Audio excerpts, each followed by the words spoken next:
Nairobi! Nairobi! Niweke mkono juu hapa, mkono juu, mkono juu, mkono juu, mkono juu, mkono juu. Vijana musilale, lale, lale, vijana musilale. Bado mapambano, mapambano, mapambano.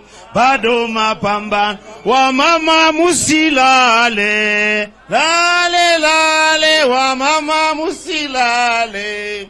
Bado mapambano, mapambano, mapambano. Bado mapambano. Maneno mawili tu alafu mimi nikae chini. Ya kwanza, kuna wimbo nimesikia hapa. Maneno ya Hustler Fund. Mumesema nini? Ati mumesema nini? Ati amufanyi nini? Ati amulipi? Amulipi?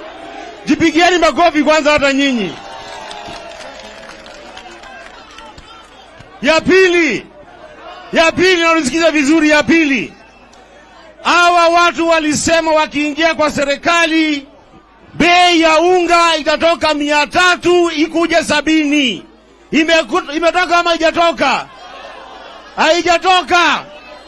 Alafu baba, this is very important. Mimi juzi nimesikia jambo sijaisikia hii dunia. Waziri wa serikali anasema yeye anajua kuna njia tofauti za Wakenya kukufa. Na yeye anataka kuongeza jengine moja kuua Wakenya. Mimi nataka niongee na Moses Kuria nimwambie leo ya kwamba atapata laana ya Wakenya wote milioni 50. Mumekataa GMO. Mumekataa GMO. Mumekataa. Mumekataa. Mubarikiwe sana, asante sana. Haya, Mheshimiwa